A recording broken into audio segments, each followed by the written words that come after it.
Hey, what up guys? Welcome back to the fish room. If you guys are new, I have a whole bunch of fish tanks and I've been keeping fish my entire life. And I pretty much just like to film my fish tanks and talk about fish tank topics. If you're interested, please hit subscribe. We just hit over 1,000 subscribers and we're still gaining. So I really appreciate all the support and positive comments on all my videos lately. I do really appreciate it. And all the new subs are feeling amazing. Thank you guys for subscribing. Anyways, today we're just going to go over all my tanks, little updates on all the tanks and how all the fish are doing. So if you would like to watch more videos, please subscribe and hit the like button. So right away, let's go ahead and go over Slippy's tank. This is my clown knife that I got from Predatory Fins online, and he's been doing really good lately. Now I have saved up the money to get him a new tank, and I'm just waiting on the tank sale that goes on periodically, probably once or twice a year around my area. And as soon as the sale goes on, I will be getting him a much larger tank. I'm planning on getting a 60-gallon breeder or a 75-gallon. Just depends on what I can find in my area. Right now he's in a 40-gallon breeder, and a lot of people comment that this tank is too small, but in all reality, all he does is sit in one corner of the tank, and there's actually plenty of space for him to swim left and right and up and down. And a lot of times it looks a lot smaller on camera, and I usually try and stress that a lot, is I'm filming on a iPhone and I'm not on a fisheye lens or anything like that. So just keep in mind that this tank is plenty big for him right now, but I am in the lookout for a larger tank. Now when I got this fish, he was eating live food from Predatory Fins, so when I first got him, I had to switch him over to pellets, and I don't really believe in feeding live fish or anything like that, or feeding fish to other fish. I strictly just feed flakes and pellets to all my fish. Anyways, let's move on to my 75-gallon. This is one of my favorite tanks here. This is just a collection of cichlids that I really like.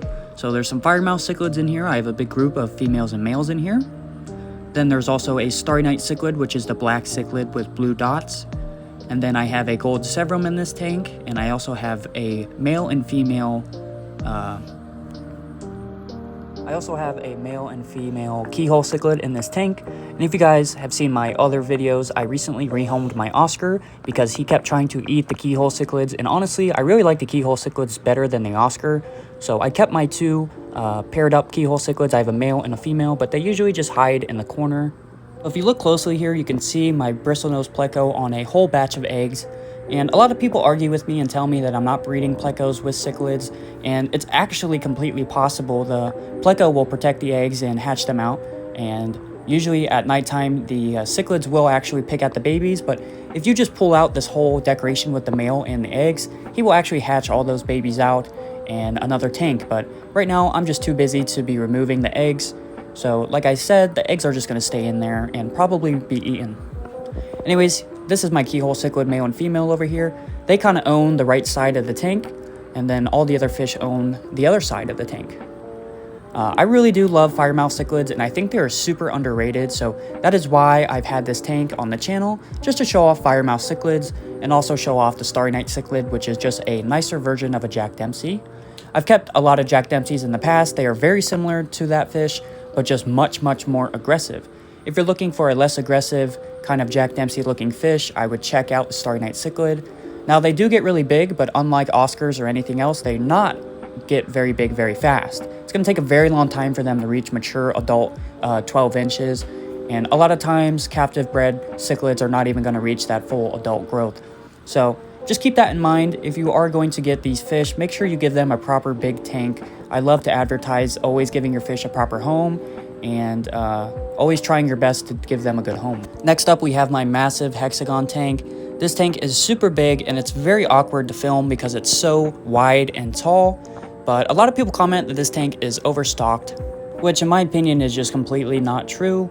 This tank probably has about 50 gallons in it, and I have a very large filter on the back of it that has a whole bunch of filter floss in it, and I do water changes pretty regularly.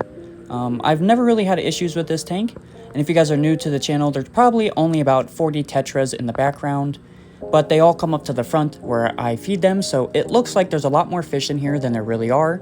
If you take a look from the top of the tank, it's actually super wide. I'm 6 foot tall, and it's my entire arm span, so it's definitely a very large tank, but it comes across very small on camera. Just like Slippy's tank, it comes across a lot smaller than it really is. If you look here, there's plenty of space for the fish to swim, but they all kind of just come to the front because that's where I feed them a lot, is right at the front of the tank. Now last up we have my samurai betta fish over here. I always tell the story, but basically this betta fish had no fins when I got him in the pet store, and he was in a little cup, and I made a whole bunch of videos about him and healing him back to full health. He pretty much had no color and no fins left, and now he's beautifully pink, purple, and blue, and there's also some white on him too. I really love this fish. He's super personable, and right now his tank is just empty because I just did a water change, and I actually have the decorations sitting right next to the tank, and we're going to be putting them back in at the end of the video here. But I wanted to just talk about how much it is important to give betta fish a proper heated aquarium and a proper filtered aquarium. I would never put a betta fish in a small tank under 5 gallons with no heater, no filter. You'll never see me doing that. I always put them in at least a 5 gallon with a heater and a filter and decorations. So this is the decorations I always put in, just a betta resting leaf for him to lay on if he gets tired. And then there's also just this no fishing decoration. If you'll notice, this betta fish is not scared of me at all. I can literally touch him and he won't even move around. He's really just wanting food from me. And it just shows you how personable and smart these fish are. He will sit right here and he's not even scared that I'm doing stuff in the tank and putting decorations in. One thing that I feel like gets overlooked is how personable betta fish really are. A lot of fish will run away from you if you stick your finger in the tank, but this fish is so excited to get food and he knows I'm his owner that he just sits right there waiting for food. Anyways, that's pretty much it for this video. I really just wanted to show off the fish room and how things have been going since I have so many new subscribers lately. I really appreciate it and all the positive comments. I would like to say at the end here that we will probably slow down uploading videos just because I've been working a lot and the summer's ending, so I have a lot of stuff to do. But hopefully I'll get some videos out for you guys. Peace.